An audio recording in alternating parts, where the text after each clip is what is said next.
कृतौ वन्दे भगवन्तौ पुनः पुनः। ईश्वरो गुरुरात्मेति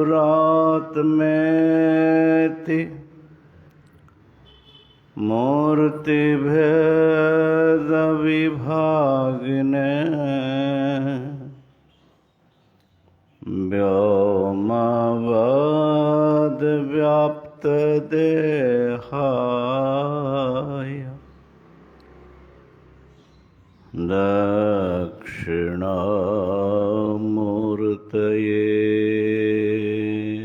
नमः। ॐ शान्तिः शान्तिः शान्तिः।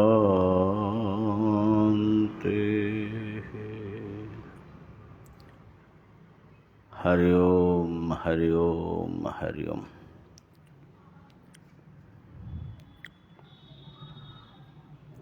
विवेक चूड़ामणि का स्वाध्याय चल रहा है। एक आत्मसत्ता ही सब रूपों में विद्यमान है, दूसरा कुछ भी नहीं है। इस अनुभव में पहुँचने से ही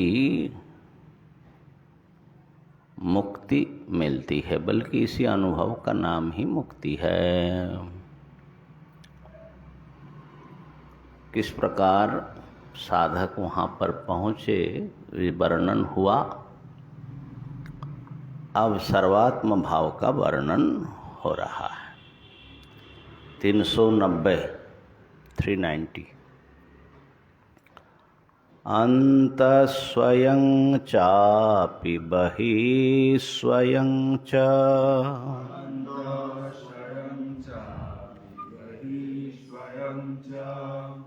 स्वयं पुरस्तात् स्वयमेव पश्चात्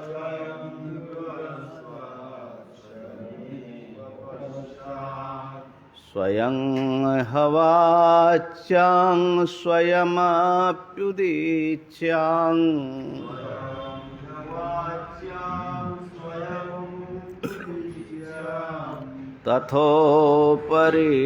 तथोपरिष्टात् स्वयमप्यधस्तात्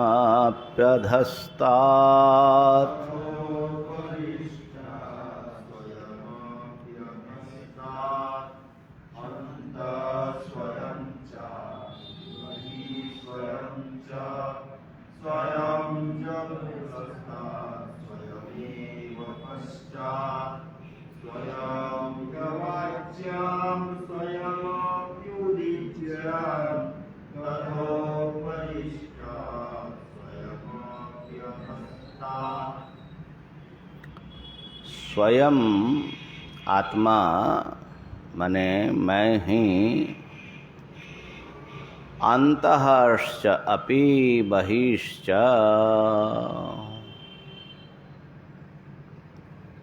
अंदर में मैं स्वयं हूँ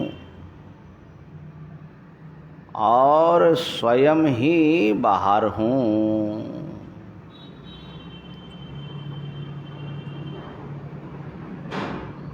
तो शरीर की अपेक्षा से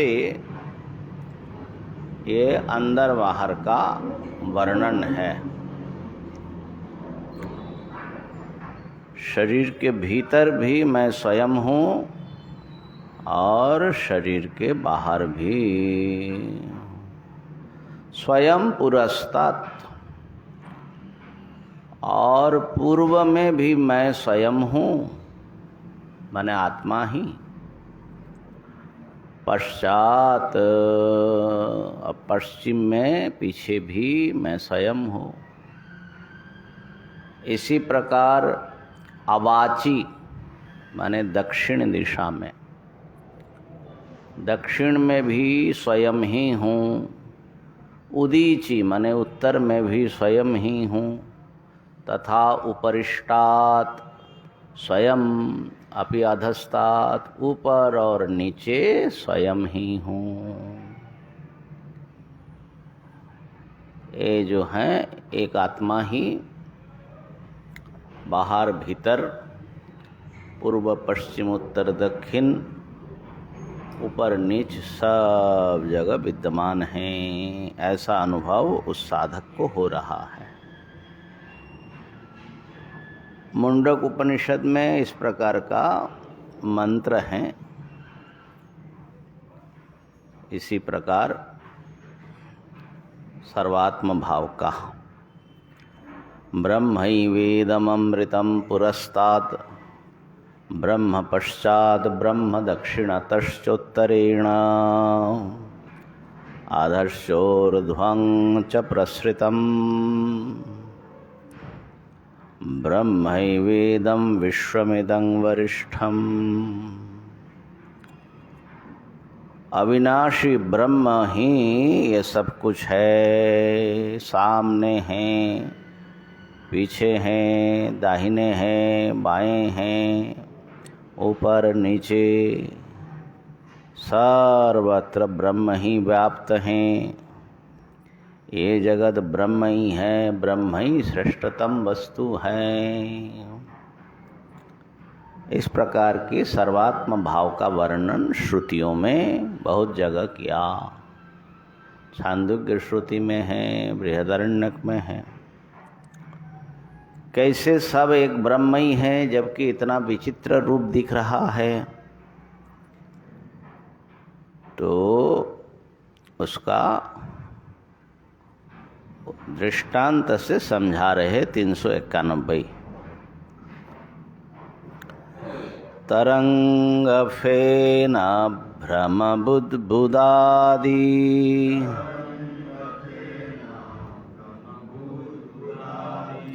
सर्वं स्वरूपेण जलं यथा तथा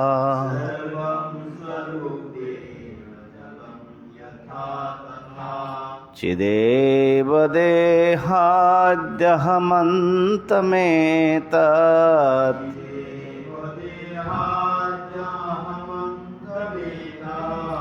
सर्वं चिदेवैकरसं विशुद्धम्।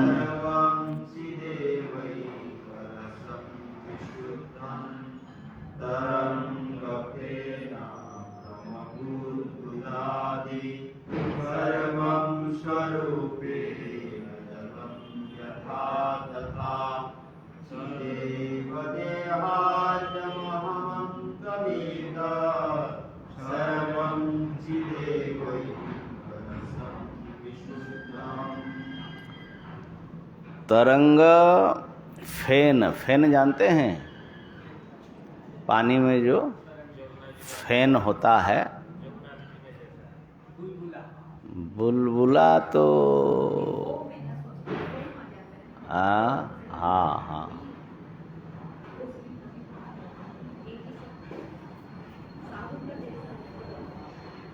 फेन सफेद सफेद होता है, झाग। और भ्रम, भ्रम माने जल की जो भ्रमी है, ऐसा जो घूमता है, आवर्त। और बुदबुद, बुदबुद माने बुलबुला। आदि जल के सारे विकार सर्वम यथा स्वरूपेण जलं, जैसे स्वरूप से जल है। किधर से आए हो? अरे बाप रे, इधर देखे नहीं होंगे ना। जैसे जल ही सब कुछ है, जल के सारे विकार, तथा उसी प्रकार चिदेव चैतन्य ही देह आदि से लेकर अहम पर्यंत ये जितने देह से लेकर से ब्रह्मा जी का शरीर हो या छोटे से अहम पर्यंत ये सर्वम चिदेव एक रसम विशुद्धम विशुद्ध चैतन्य मात्र हैं। ठीक हो गया। चैतन्य रूप सद्वस्तु ही, क्योंकि चैतन्य और सत्ता को अगर हटा लोगे तो ये कुछ भी नहीं होगा। तो एक चैतन्य ही सर्वरूप में है। उसी बात को सत्ता की दृष्टि से कह रहे हैं अगले श्लोक में 392। सदेवेदं सर्वं जगदवगतं वाङ्मनसयो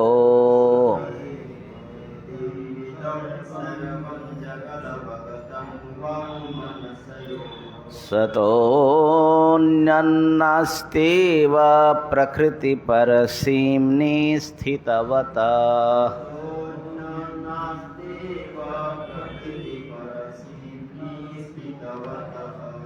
पृथक् किं मृत्स्नाया कलशघटकुम्भाद्यवगतं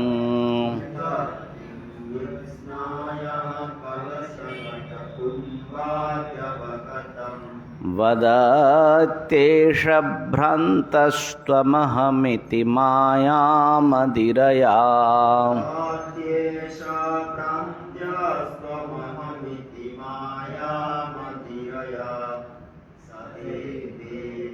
सर्वं जगदवगतं वाङ्मनसयो ततोऽन्यन्नास्त्येव प्रकृतिपरिसीम्नि स्थितवतः।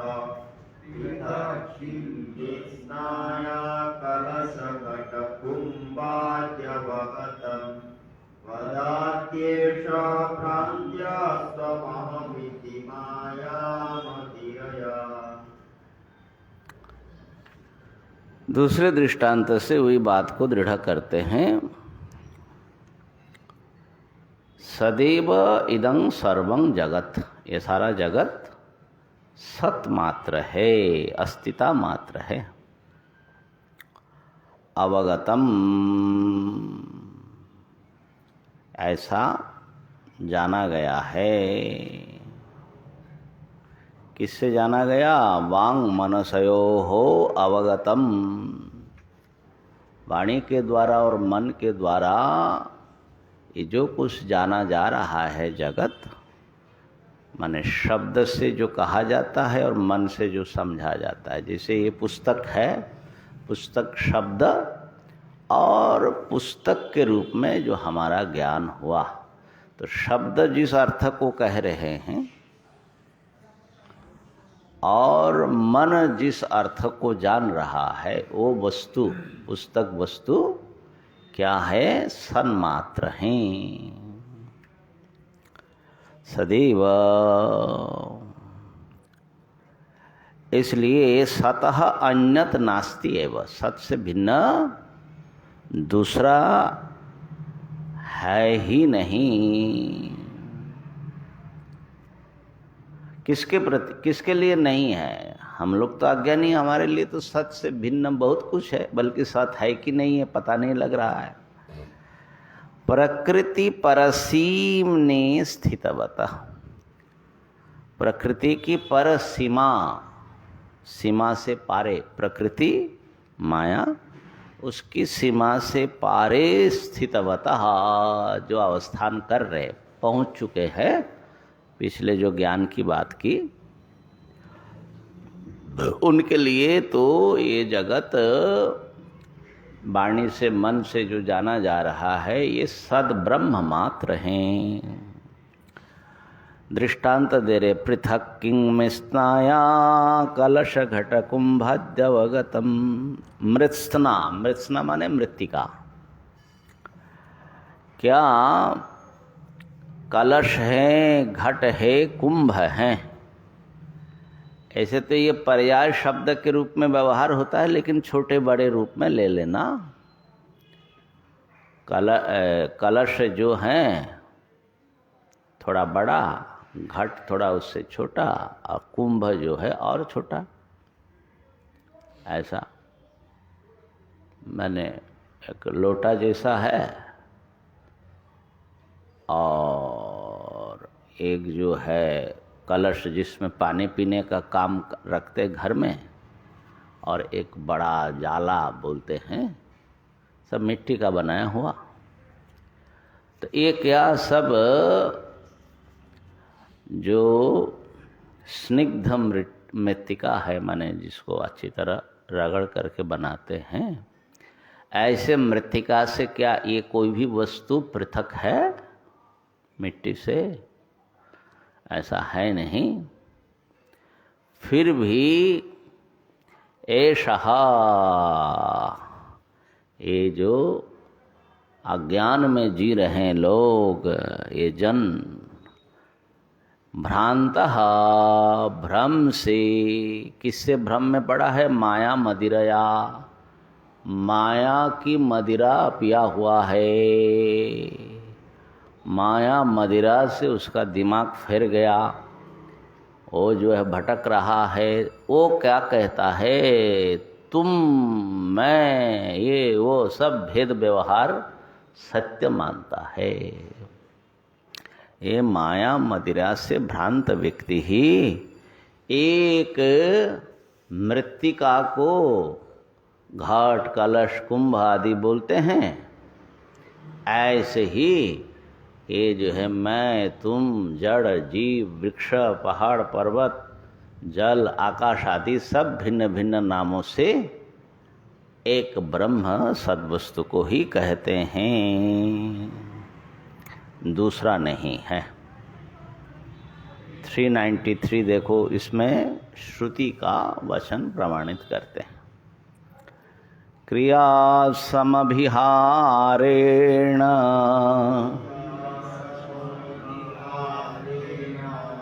यत्र नान्यदिति श्रुतिः ब्रवीति द्वैतराहित्यं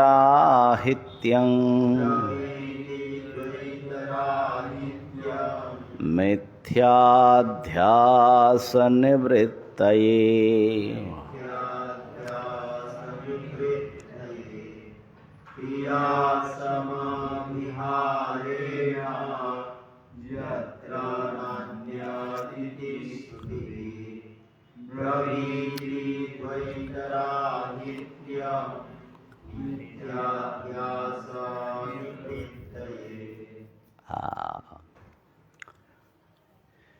क्रिया समभिहार,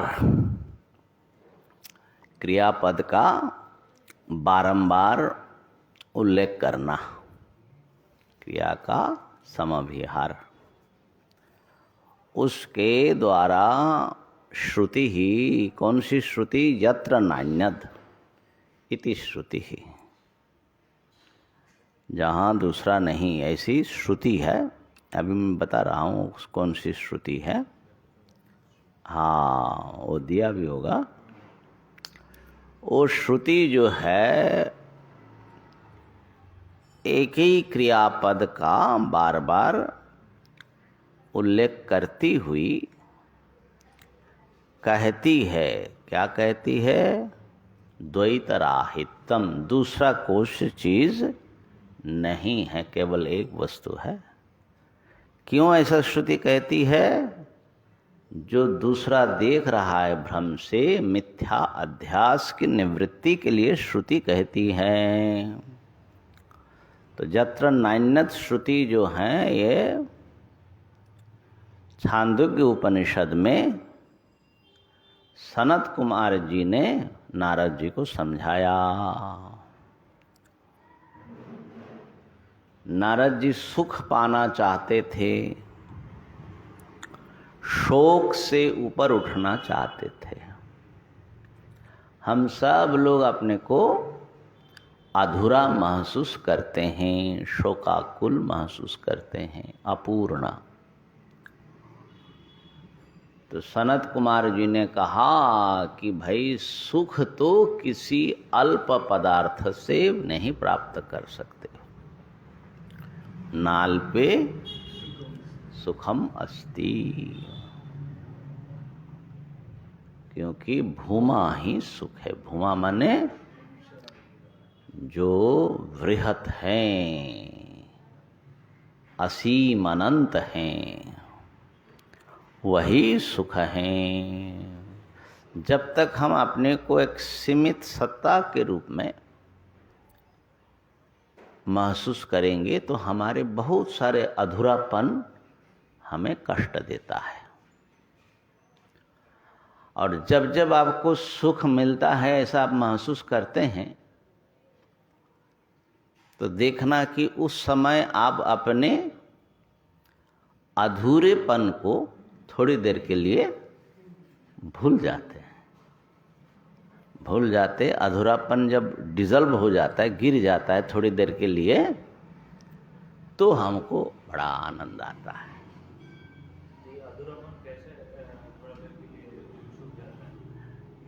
कुछ अनुकूल विषय की संवेदना से भी हो सकती है।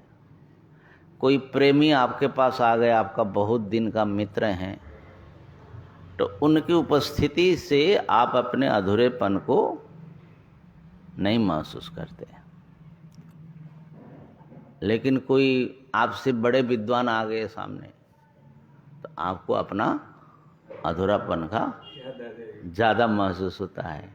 कोई आपके शत्रु या द्वेष करने वाले जो हमेशा आपका ये वो फलाना ठिकाना दिखाते रहते हैं तो इसीलिए तो हम लोगों को जो प्रेमी है इसके पास क्यों रहना चाहते हैं, क्यों जाना चाहते हैं। जो प्रेम करने वाला है वो हमारे दोष को ढक देता है, तो वो हमारे दोष को इग्नोर करता है, तो हमको भी थोड़ी देर के लिए अच्छा लगता है, आनंद मिलता है तो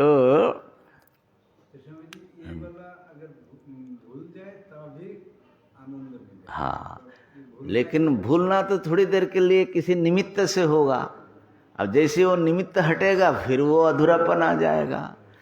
क्या कोई ऐसा तरकीब हो जिससे अधूरापन ही मिट जाए हमारा यही तो माने वेदांत जो है उसी के लिए है, वेदांत विद्या।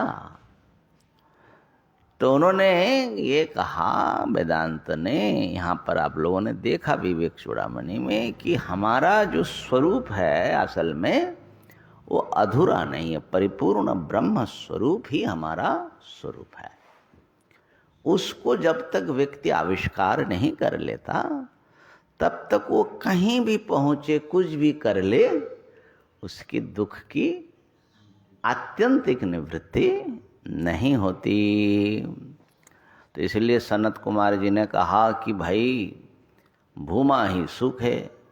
कहा कि ठीक है गुरुजी महाराज, भूमा को हम जानना चाहते हैं, कि भूमा क्या है। तो उसके लिए ये श्रुति आई, यत्र नान्यत् पश्यति नान्यत् शृणोति नान्यद् विजानाति स भूमा। जहाँ दूसरा नहीं दिखाई पड़ता, न अन्यत् पश्यति, जहाँ दूसरा नहीं देखता, नान्यत् पश्यति, जहाँ दूसरा नहीं देखता व्यक्ति, ठीक है, अपने से भिन्न कोई चीज़ उसको नहीं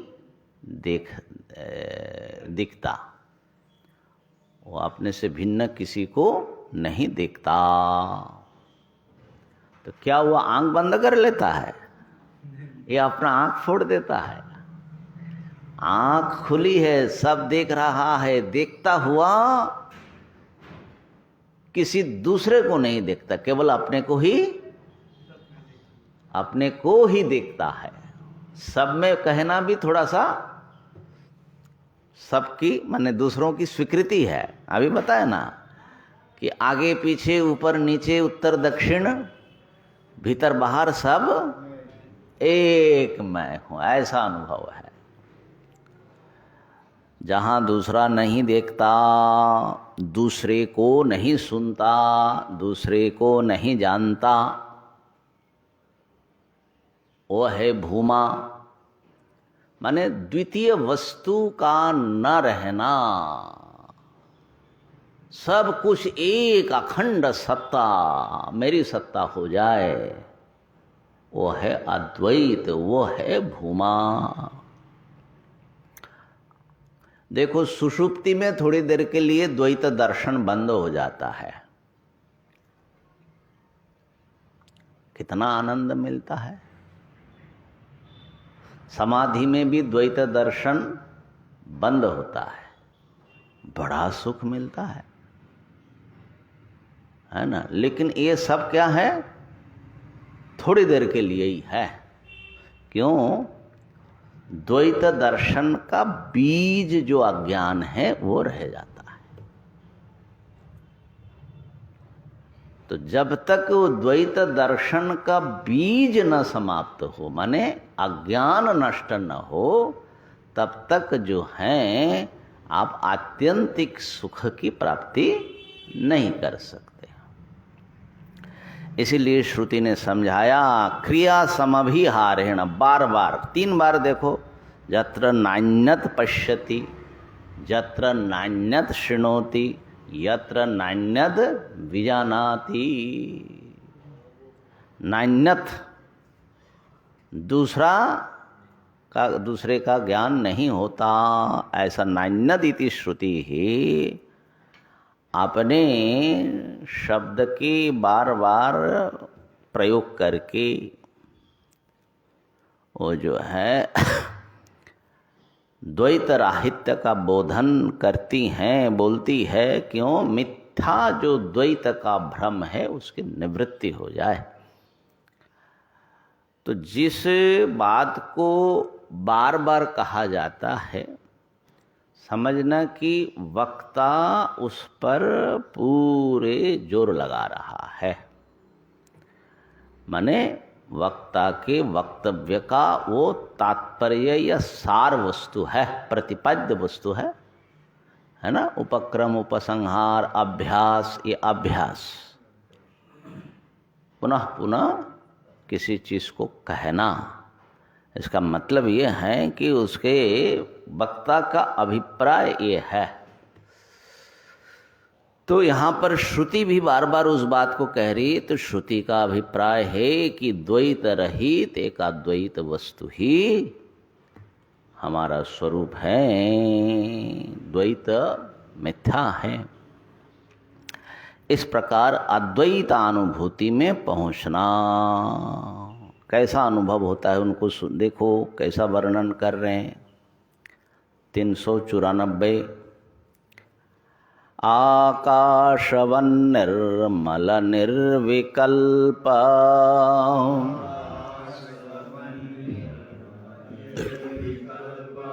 निस्सीम निस्पन्दन निर्विकारम्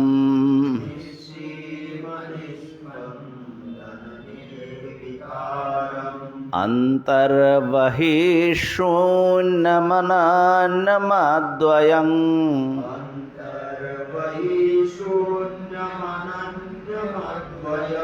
स्वयं परं ब्रह्म किमस्ति बोध्यम्।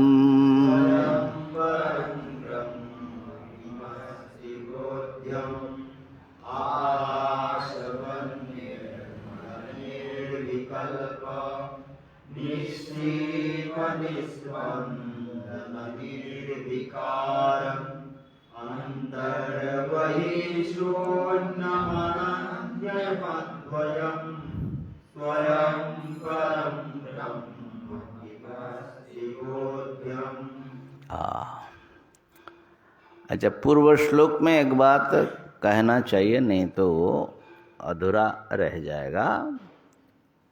भूमा की बात कही जहाँ पर द्वितीय नहीं है,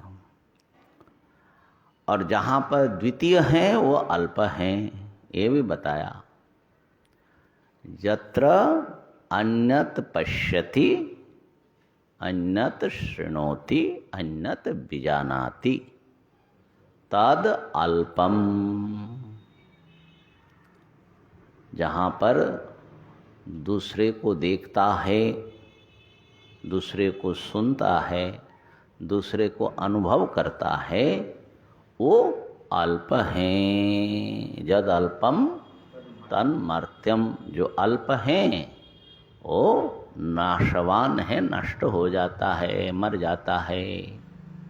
तो कौन सी बात कर रहे हैं ये अल्प की? कहाँ पर ये अल्प दिखता है? द्वितीय दर्शन मतलब कहाँ? आत्मा में। आत्मा में माने कौन अवस्था में? आत्मा में तो अद्वैत दर्शन भी हो रहा है ना। आत्मा छोड़ के बाकी सब जगह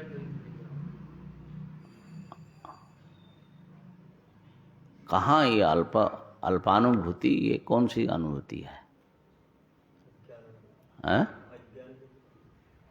अरे बोलो ना, हम लोग जहाँ बैठे देख रहे हैं, एक दूसरे को सुन रहे हैं, ये पुस्तक में कहाँ चले जाते हैं हम लोग? जो कहाँ कहाँ कल्पना कर रहे हैं ये मैं हूँ, मुझसे भिन्न आप है, मैं देख रहा हूँ, ये अल्प है। अब दोनों मरेगा देखने वाला भी मरेगा और जो जिसको देख रहे हैं वो भी मरेगा, और जो दिखाई पड़ रहा है ये अनुभूति भी खत्म होगी। ये तीनों अल्प है।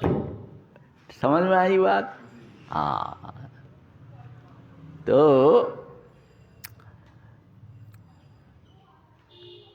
अब अद्वैत अनुभूति कैसी है ये 394 में बताया। श्लोक कितना सुंदर बना दिया, देखिए, है ना? कितना बढ़िया। आकाशवन निर्मल निर्विकल्प निस्सीम निस्पंदन निर्विकारम। वाह! आकाशवत, आकाश के समान एक आत्मसत्ता, आकाश के समान अनंत असंग, है ना, फैला हुआ। निर्मल, आकाश जैसे निर्मल है, इस चैतन्य में भी कोई मल नहीं। निर्विकल्प, विकल्प शून्य, कोई विकल्प नहीं है आकाश में, विशेषण आदि। निस्सीम, सीमा रहित। निस्पंदन, बिल्कुल शांत, स्पंदन रहित, निष्क्रिय। निर्विकारम, और विकार वर्जित हैं। अंतर बहिशून्यम, न आकाश का कोई अंदर है न आकाश का कोई बाहर है। अनन्यम, और वो जो है अनन्य है, सबसे अनन्य है। अद्वयम, द्वैत शून्य है। असल में आकाश जो है अनन्य और अद्वैत तो आकाश में नहीं घटेगा। आकाश जो है, आकाश भी है और दूसरे पदार्थ भी है। आत्मा उससे भी बड़ा है आकाश से, ठीक है ना? अनन्य है, अद्वय है, स्वयं परं ब्रह्म, स्वयं मैं ही पर ब्रह्म हूँ। किमस्ति बोध्यम, क्या जानना है? क्या जानना है? हाँ, और हो तब जाना जाए। अब जानना देखना सब खत्म। कैसे पारमार्थिक स्थिति का वर्णन कर रहे हैं। हाँ, व्यापार व्यापार की जरूरत क्या है आपका?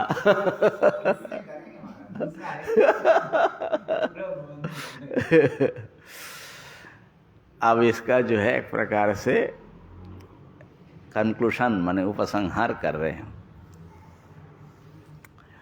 वक्तव्यं किमु विद्यतेऽत्र बहुधा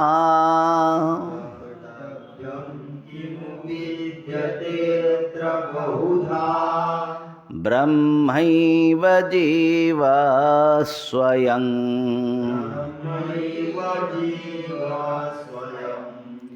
ब्रह्मैतज्जगदापराणु सकलं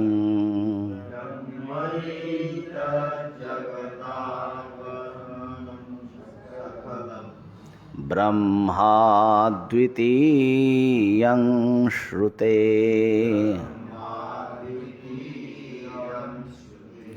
कुछ पाठांतर है क्या वहाँ? ब्रह्मैतत् जगदाततं नु सकलं, ऐसा है? आततं, ठीक है। ब्रह्मैतत् जगद अपराणु, अपराणु है माने परमाणु पर्यंत, और यहाँ पर है जगदाततम। चलो ठीक है। ब्रह्मैवाहमिति प्रबुद्धमतया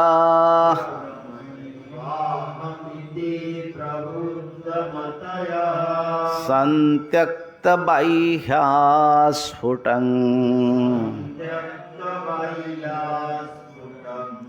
ब्रह्मी भूय वसन्ति सन्ततचिदा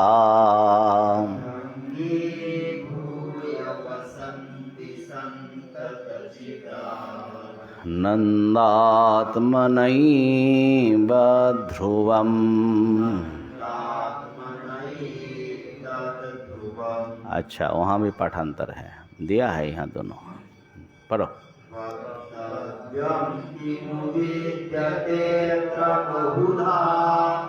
ब्रह्मैव जीव स्वयं ब्रह्मैतज्जगदाततं सकलं ब्रह्मादितीयं सुखे ब्रह्मैवाहमिति प्रबुद्धमतया सन्त्यक्त्वा बाह्यास्फुटं ब्रह्मीभूय वसन्ति सन्ततचिदा नन्दात्मनैतद्ध्रुवम्।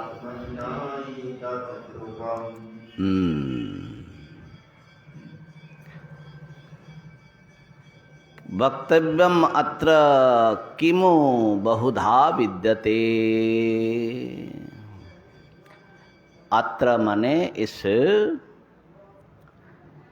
ब्रह्म की अद्वितीयता या आत्मा की अद्वितीयता के विषय में ज़्यादा क्या बताया जाए, ज़्यादा और क्या बोलने का है। वेदांत सिद्धांत भी इतना ही है, क्या है? ब्रह्मैव जीवः स्वयं। ये जो जीव रूप में आप देख रहे हैं, ये ब्रह्म ही स्वयं अज्ञान का कपड़ा ओढ़ करके ये जीव बन करके बैठा है, जीव के रूप में प्रतीत हो रहे। ब्रह्मैव जीवः स्वयं, जीवः ब्रह्मैव ना परः। और जगत कहा कि ये जगत जो है आततं माने फैला हुआ, आपके वहाँ पाठ है, यहाँ है अपराणु, परमाणु पर्यंत सारा जगत, सकलम जगत ब्रह्म। ये जगत भी ब्रह्म ही है, जीव भी ब्रह्म, जगत भी ब्रह्म है।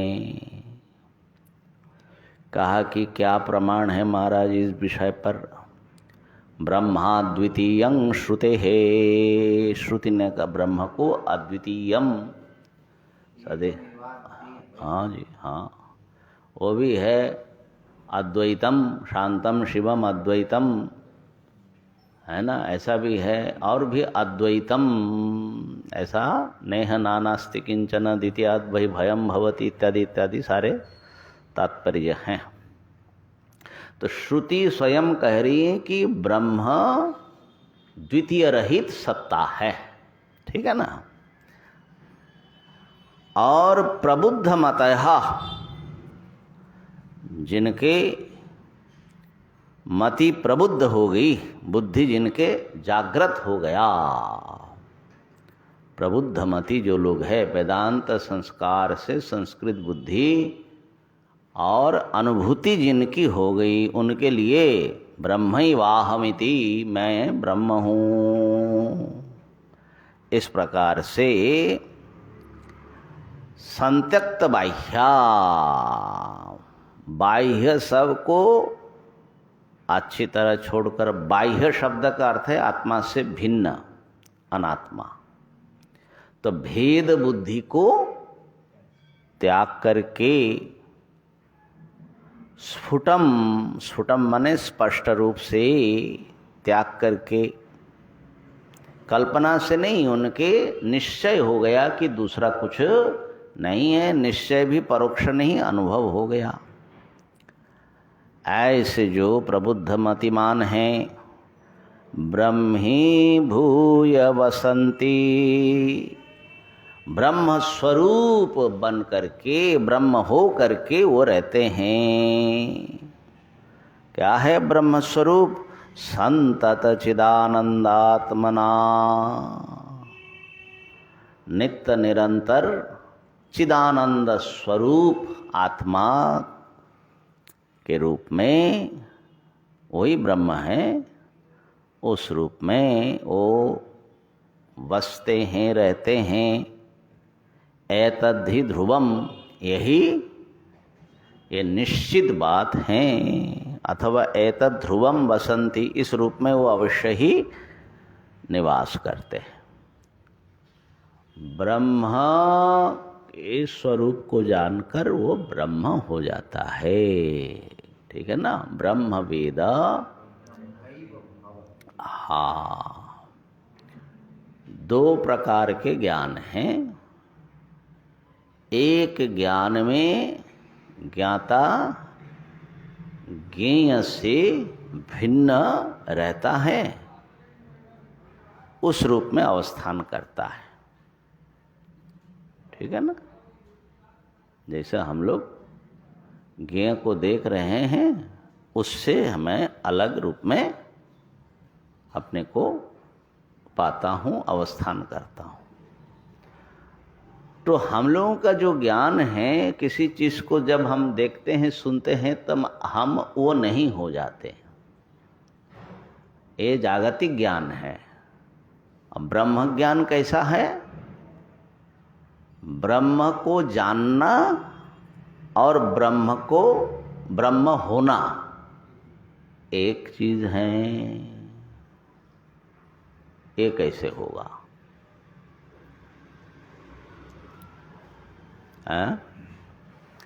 ब्रह्म को जानना और ब्रह्म होना, ब्रह्म वेद ब्रह्मैव भवति, कैसे होगा?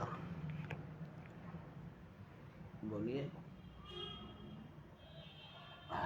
ब्रह्म वस्तु ऐसा है जो अपने को जानते हैं, दूसरे वस्तु को भी जानते हैं।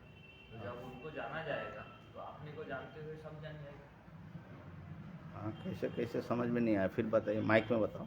बढ़िया से एकदम नहीं दिख रहा है, आप लोग सब बता दीजिए।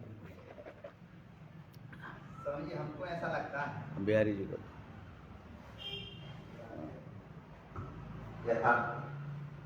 हमको ऐसा लगता है कि ब्रह्म को जानने से जो ब्रह्म हो जाना है, वास्तविक हमारा जो स्वरूप है वो पहले से हम ब्रह्म हैं। तो जो हम अपने को नहीं जान रहे हैं, कुछ और मान रहे हैं, तो ये जो हट जाना है, वास्तविक वही ब्रह्म को जानकर ब्रह्म हो जाना है। बढ़िया बताया, एकदम टू द पॉइंट बता दिया आपने, है ना?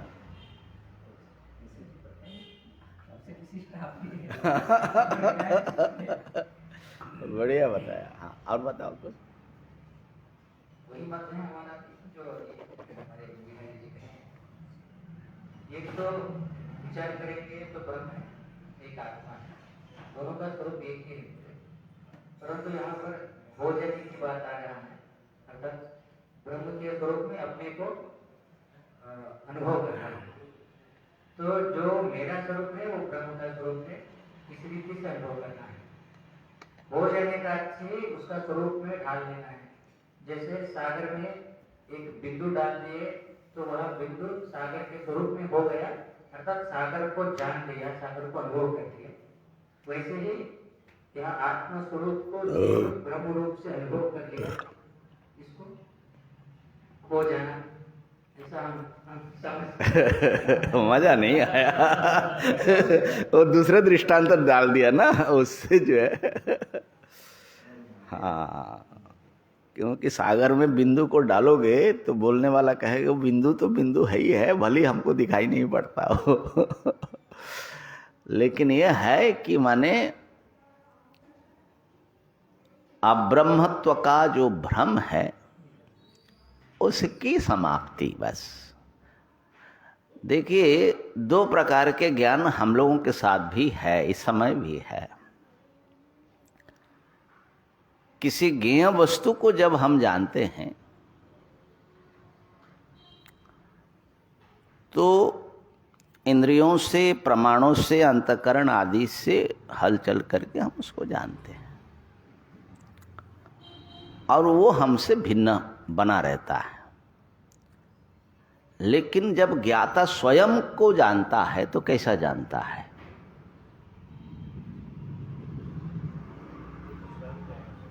तो स्वयं को जानना और स्वयं को होना दो चीज तो रहता नहीं है।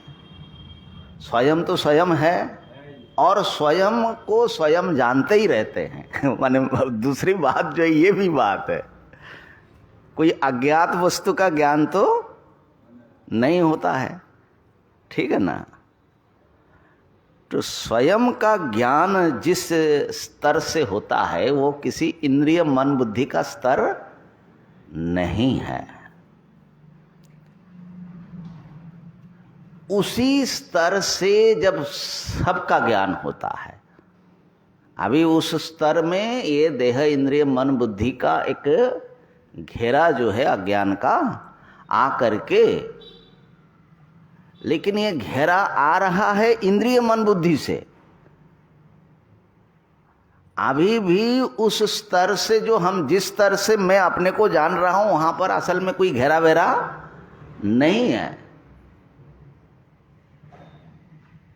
घेरा तो बाद में मन के द्वारा, बुद्धि के द्वारा, अहम के द्वारा डाला जा रहा है। नहीं समझे बात को? अर्थात जागृत, स्वप्न, सुषुप्ति, ये उपाधियों का जो परिवर्तन है अंतःकरण का, उस सब स्थिति में एक रस आत्मा स्वप्रकाश प्रकाशित हो रहा है। वहां पर असल में कोई घेरा अभी भी नहीं है। घेरे का अनुभव होता है जब अहम आदि के साथ हम अपने को जोड़ते हैं। यही तो विवेक की बात आई। तो उस स्तर से जो स्वयं को जानता है, वहां पर कोई दूसरा वस्तु असल में होता ही नहीं। तो ज्ञानी के लिए एक बड़ा विचित्र स्थिति होती है। इंद्रिय मन बुद्धि से भी जान रहा है तो उसमें जो है भेद का आभास हो रहा है, और आत्मा रूप से जो है वो सब में व्याप्त अपने को सदा जानता है, क्योंकि वो चकाचक हो गया। वहां का अज्ञान जो है ना, भ्रम, वो टूट गया। एक ही साथ में अद्वैतानुभूति और द्वैताभास की प्रतीति, बाधितानुवृत्ति। हाँ, द्वैताभास इंद्रिय मन से जो देख रहा है, अनुभव कर रहा है वृत्ति के द्वारा, तो वृत्त्यतीत रूप में वो अपने को अद्वैत रूप से जान रहा है, और वृत्ति के द्वारा द्वैत का आभास हो रहा है। माने आभास माने इस अर्थ में कि उसको वो सत्य नहीं मानता। रस्सी को रस्सी रूप में देख रहा है। हाँ, बस सर्प दिख रहा है तो कहेगा कि सर्पाभास है ना। तो ब्रह्मी भूय, आपको ब्रह्म असल में होना नहीं है। मैं ब्रह्म नहीं हूं, इस भ्रम को तोड़ना ही सारे साधना का प्रयोजन है। हाँ, ये सारे साधना का उपसंहार है कि मैं ब्रह्म नहीं हूँ, मैं कोई दूसरा हूँ, अब्रह्म हूँ, देह हूँ, जीव हूँ। ये भ्रम कैसे टूट जाए। 396 देखो। जहि मलमय कोशे हं धियोत्थापिताशां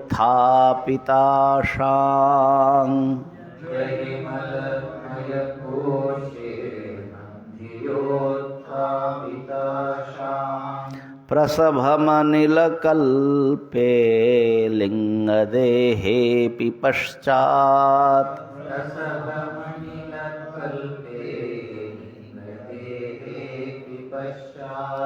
निगमगदितकीर्तिं नित्यमानन्दमूर्तिं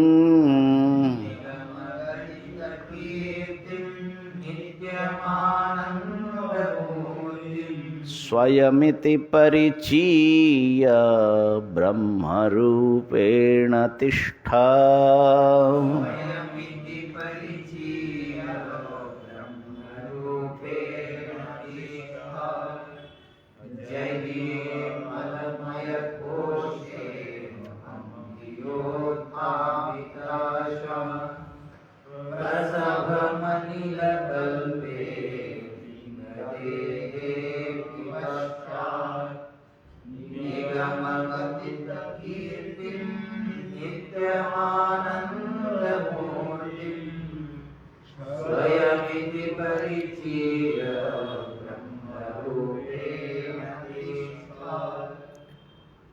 मलमय कोश, ये जो स्थूल शरीर है, यह है मल प्रचुर। इसमें ना मूत्र, विष्ठा, कफ आदि सब से भरा हुआ, तो स्थूल शरीर तो मलमय कोश है। इसमें अहम धिया, अहम इस अध्यास भ्रम के द्वारा, अहम बुद्धि के द्वारा उत्थापिता आशां, उत्थापित जो आशा है, अहम बुद्धि करके इसमें जो है ये मैं हूँ और इसके लिए जो है बहुत कुछ ऐसा ऐसा सब उसकी आशाएं हैं। उत्थापिता आशां जही, ठीक है, उसको छोड़ो। और माने स्थूल देह में अहम अभिमान, आत्माभिमान का परित्याग करो। और जो इसके भीतर सूक्ष्म शरीर है, लिंग देह, जो कि एक हवा जैसा है, अनिल कल्प है ना, श्वास प्रश्वास है, इंद्रियां हैं, मन है, पकड़ में तो आता नहीं है, ये सब हवा ही है और क्या है। हवा तो फिर भी थोड़ा बहुत टच होता है, इसका तो टच भी नहीं होता। माने ये हवा तो जाती आती है, पता लगता है, लेकिन ये जो प्राण चल रहा है, इंद्रियां चल रही है, मन घूम रहा है, किधर कैसा चलता है इसके भीतर महाराज। तो अनिल कल्प, हवा जैसा, वायु जैसा, अनिल माने वायु, वायु जैसे इस लिंग शरीर में भी प्रसभम माने थोड़ा बल लगा करके जही, उसका भी आत्माभिमान उसमें भी परित्याग करो। पश्चात माने उसके बाद, पहले स्थूल देह में आत्माभिमान परित्याग करो, उसके पीछे लिंग शरीर में आत्माभिमान का त्याग करो और उससे उत्पादित माने उससे जुड़ी हुई जो आपकी आशाएं हैं उसको छोड़ो। अच्छा महाराज, दोनों छोड़ दिया, अब क्या करे? कहा कि निगम गदित कीर्तिम, वेद निगम, निगम में जिसकी कीर्ति का गान किया गया है, कौन है वो? कहा कि नित्यम आनंद मूर्तिम, नित्य आनंद स्वरूप जिस ब्रह्म का वेद ने कीर्तिगान किया। वेद के सारे मंत्र जो है ब्रह्म का ही स्तुति कर रहे। वेदिश्च सर्वैर अहमेव वेद्यः, ठीक है ना। सर्वे वेदा यत् पदम आमनन्ति। तो निगम गदित कीर्तिम, भाई वेद जिसकी स्तुति कीर्ति गा रहा है, ऐसे आनंद मूर्ति नित्य ब्रह्म को स्वयं वो मैं हूँ इति परिचय, ऐसा परिचय प्राप्त करके, ये अपना परिचय जो है आप आविष्कार करके ब्रह्म रूपेण तिष्ठ, ब्रह्म रूप से अवस्थान करो। बड़ा सरल बात बता रहे ना। स्थूल शरीर में आत्माभिमान छोड़ो, सूक्ष्म शरीर में छोड़ो, अब ब्रह्म मैं हूं, बस इसमें अवस्थान करो। है तो सरल, जब होगा तो सरल ही हो जाएगा, लेकिन जब तक नहीं होता बड़ा कठिन मालूम पड़ता है। शवाकारं यावद् भजति मनुजस्तावदशुचि,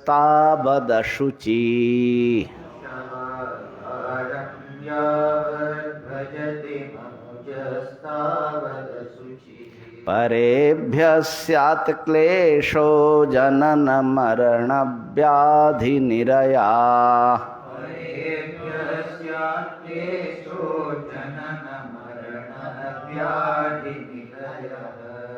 यदात्मानं शुद्धं कलयति शिवाकारमचलं,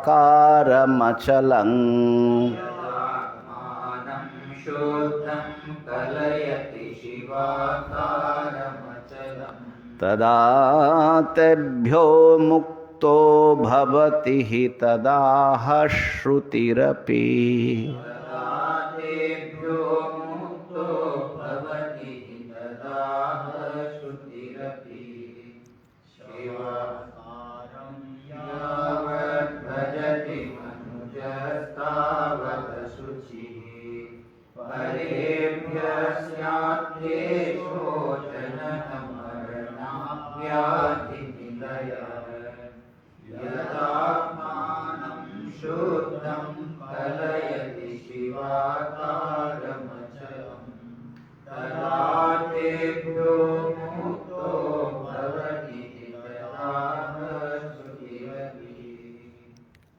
क्या बात है भाई। जब तक मनुष्य जावत मनुजः, मनुजः माने मनु से जन्म लेने वाले, इनको मनुष्य बोलते हैं। शवाकारम यावत भजति, शव माने मुर्दा, उसके आकार की जब तक वो भजना करता है।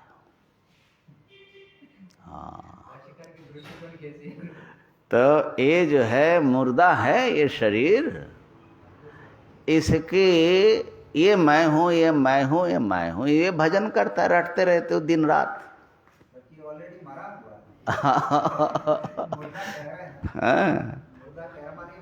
हाँ, शव है, शव तो शवाकार। तो जब तक शवाकार का भजन मनुष्य करता है तब तक वो अशुचि भी है, क्योंकि यही मलमूत्र आदि तुम हो, है ना। हड्डी मांस बलगम आदि खून, यही सब मैं हूँ, ऐसा वो उस खुद ही समझता है, अशुचि। अब परेभ्य स्यात् क्लेशः, और वो दूसरों से, शत्रुओं से और दूसरों से वो क्लेश भी प्राप्त करता है, क्योंकि ये जब इसी को अपना मान रहा है तो दूसरों से क्लेश भी उसको मिलेगा, दूसरा भी रहेगा। और जनन मरण व्याधि निरया, और जन्म मृत्यु व्याधि रूप नरक भी वो भोग करता रहता है। माने इस शरीर को आत्मबुद्धि करके भजन करके वो ऐसा है ना। हम लोग देखो किसका भजन कर रहे हैं। भजन माने, भज शब्द का अर्थ होता है सेवा। किसकी सेवा कर रहे हैं? इस शरीर की सेवा, और वो भी अपना स्वरूप मान के सेवा, बड़े प्रेम से। तो किसकी उपासना कर रहे हैं, किसकी भक्ति कर रहे हैं? मुर्दे की। कितना बढ़िया बताया, बताओ। और जो है यदात्मानं शुद्धं कलयति शिवाकारमचलम, शवाकार को छोड़ करके शिव स्वरूप आत्मा, शुद्ध ब्रह्म स्वरूप आत्मा जो कि शुद्ध है, अचल है, निर्विकार है, उसको जब वो कलयति ग्रहण करता है, जानता है कि ये मैं हूं, है ना, अनुभव करता है, तब क्या होता है? तदा तेभ्यो मुक्तः, तब वो अपवित्रता से मुक्त हो जाते हैं, दूसरों से जो कष्ट पा रहे उससे मुक्त हो जाता है, और जन्म मृत्यु व्याधि रूप नरक जो है उससे मुक्त हो जाता है। तदाह श्रुतिरपि, श्रुति भी यही बात कहती है कि जब तक आपने शिवस्वरूप आत्मा को नहीं जाना तब तक आप मुक्त नहीं हो सकते, क्योंकि इसको पकड़े रखे और दुख से मुक्त हो जाए, ऐसा तो महाराज कभी 3 काल में होने वाला नहीं है। न वै सशरीरस्य सतः प्रिया प्रियोर अपहतिरस्ति, छांदोग्य उपनिषद 8वां अध्याय। जब तक वो शरीर वाला बना रहता है तब तक उसका प्रिय और अप्रिय, सुख दुख इसके विनाश नहीं होता। अशरीरम वावसंतं प्रिया प्रिय न स्पृशता, अब जब वो अशरीर हो जाता है तब उसको न सुख स्पर्श करता है न दुख, परमानंद रूप हो जाता है। स्वात्मन्यारोपिता शेषा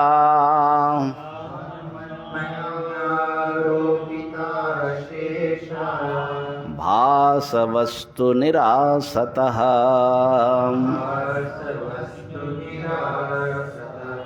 स्वयमेव परं ब्रह्म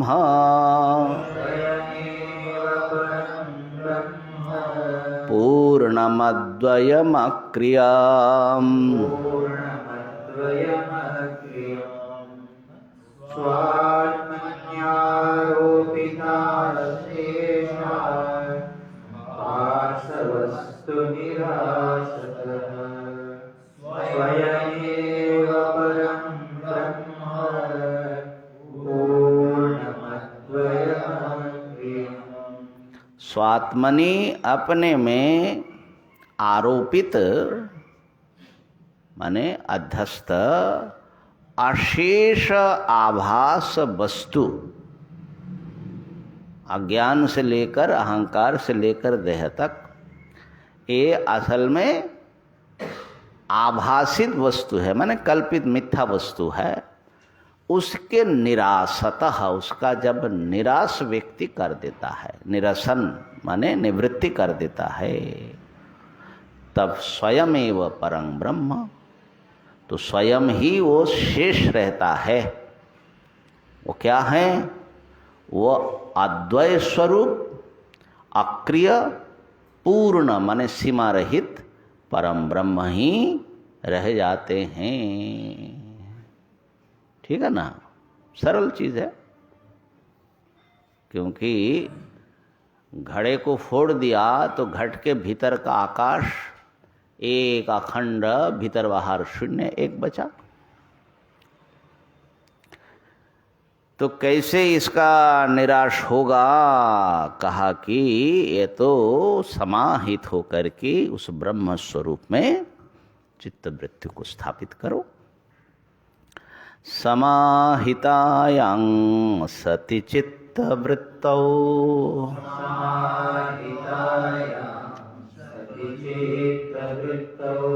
परात्मने ब्रह्मणि निर्विकल्पे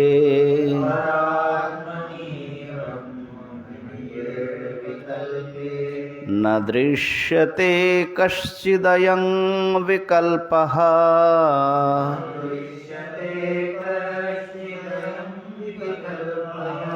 प्रजल्पमात्रः परिशिष्यते ततः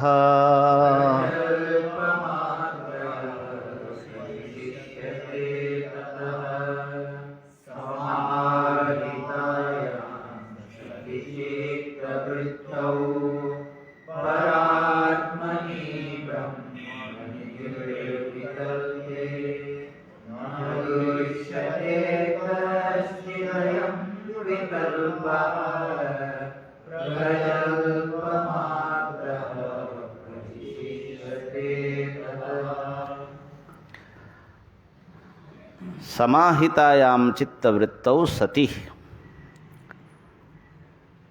चित्तवृत्ति जब समाहित होती है किसमें? सति परात्मनि ब्रह्मणि निर्विकल्पे। सत्स्वरूप परमात्मा निर्विकल्प ब्रह्म में जब हमारे चित्त की वृत्ति समाहित हो जाती है, माने ब्रह्म साक्षात्कार जब हो जाता है।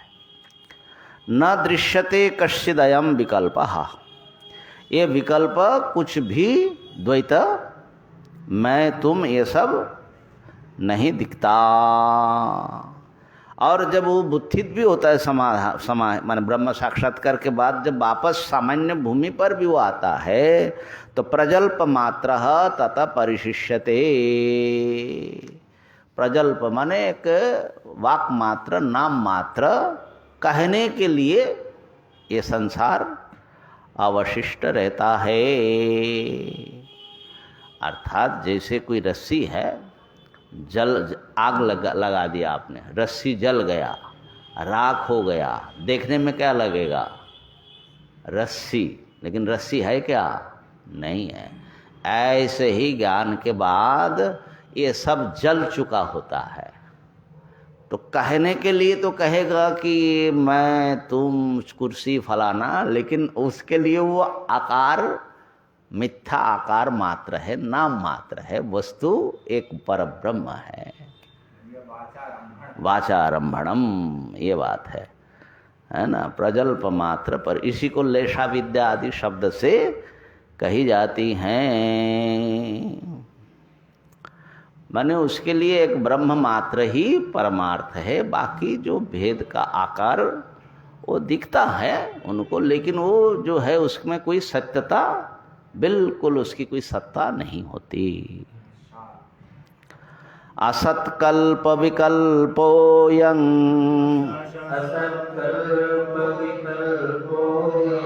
विश्वमित्येक वस्तुनि निर्विकारे निराकारे निर्विशेषे भिदा कुतः।